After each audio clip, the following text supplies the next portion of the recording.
Assalamualaikum warahmatullahi wabarakatuh. Madayaw maayong adlaw kaninyong tanan. Magandang araw sa inyong lahat. Ngayong araw, ipinapaabot ko ang aking taus-pusong pagbati sa lahat ng mga ina at sa lahat ng mga tumatayong ina sa ating mga tahanan. Bilang isang ina, alam ko ang bigat at saya ng ating tungkulin. The silent prayers we offer for our children, the long hours we spend ensuring they are safe, and the constant effort it takes to balance work and family. To nurture a child and lead a household is one of the most challenging roles any woman can take.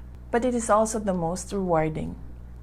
Tayo ang unang guro ng ating mga anak, ang takbuhan sa oras ng pangangailangan, at ang matibay na pundasyon ng bawat pamilyang Pilipino.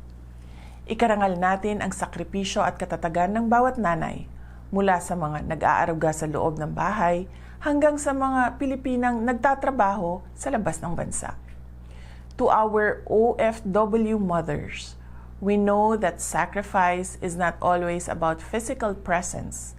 Sometimes, the greatest sacrifice is the distance you endure to provide for your family. Salamat sa inyong katatagan. Sa lahat ng mga nanay, nagmamahal at nag-aaruga sa amin, maraming salamat sa inyo. Maligayang araw ng mga ina. Mahalin natin ang Pilipinas para sa Diyos sa bayan at sa bawat pamilyang Pilipino. Syukran.